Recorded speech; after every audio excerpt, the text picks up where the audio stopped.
Andy in the Arctic. Tommy and his friends has asked the robot RK5 to take them to Australia, but something went horribly wrong. When the smoke cleared, the children were not together and not in Australia. Tommy ended up on the planet Earth.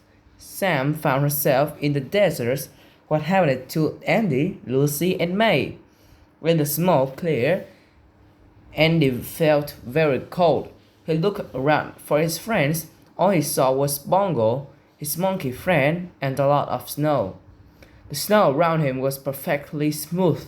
There were no footprints of any kind anywhere. Bongo was running around to keep warm. Andy was worried when Bongo ran so far away that he looked like a dot in the distance.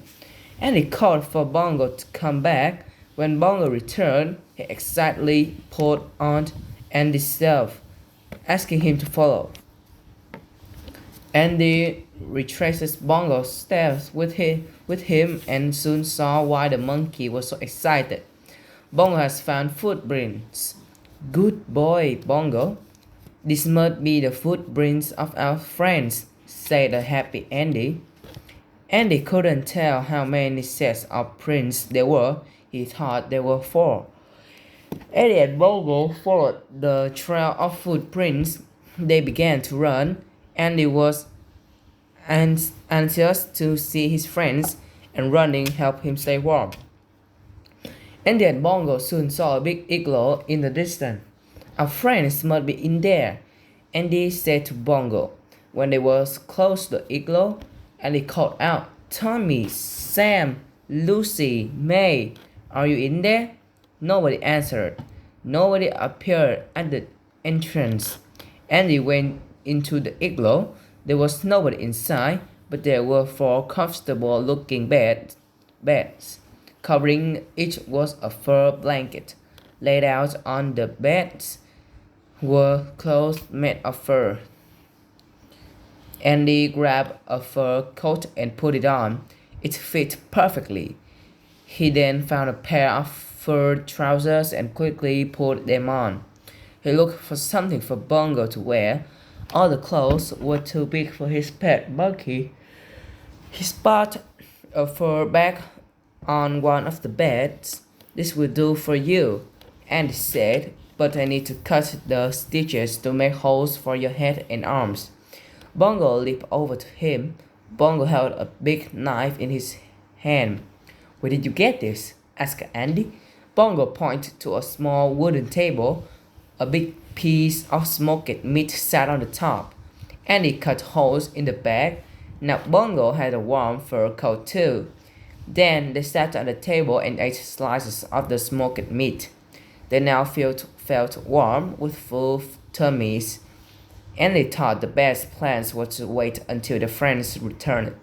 They are probably looking out for us, he thought. So Andy and Bongo jumped into bed and quickly fell asleep. Andy was dreaming that he was at a beautiful beach. He was swinging in a hammock stretched between 2 palm trees.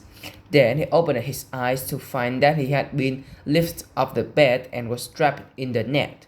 The nets were held tightly at each end by creatures wearing fur coats with large hoods.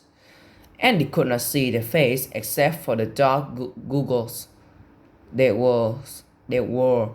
Andy looked around for Bongo. The monkey was nowhere to see him, and glances over the table and saw that the knife was not there. While Andy was being captured, Tommy was rescuing arcade robots on the planet Earth. Tommy found out that Aplixa was the only one who could help him find his friends. Aplixa was from RK5's home planet, Gendros.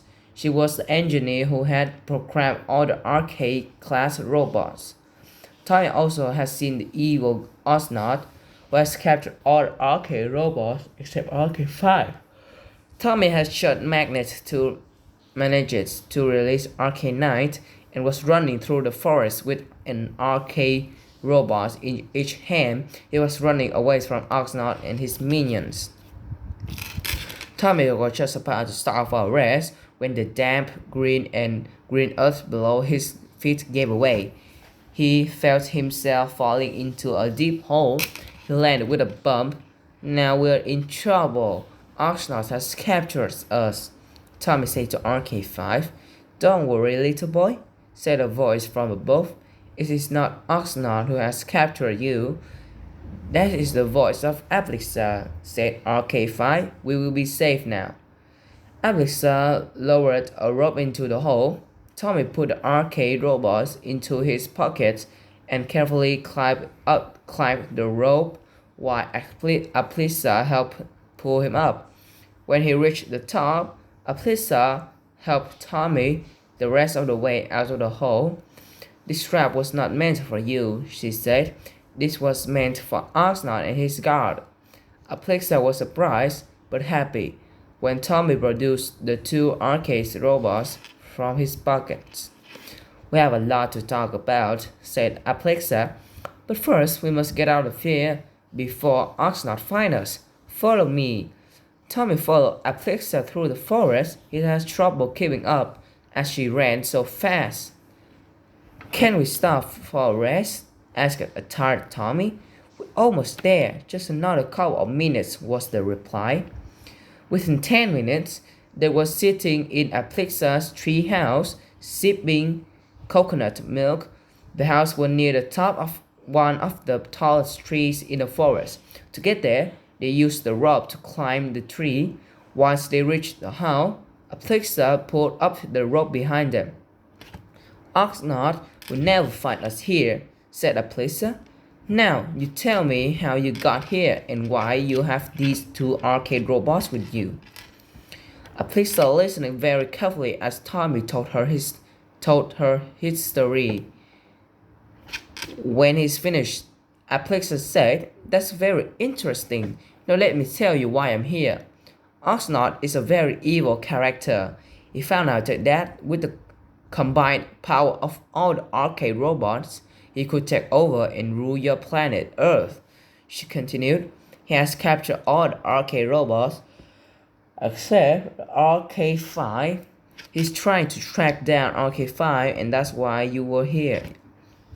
Oxnard has built examples of all Earth habitats here on both. A different habitat occupies each of the towers you have seen on both. We are now in the Rainforest Tower. He's studying the habitat to be ready for when he takes over Earth. I was sent here by the ruler of Gendors to stop him. But can you help me find my friends? Asked Tommy. I think I can, was Aplixa reply. To be continued.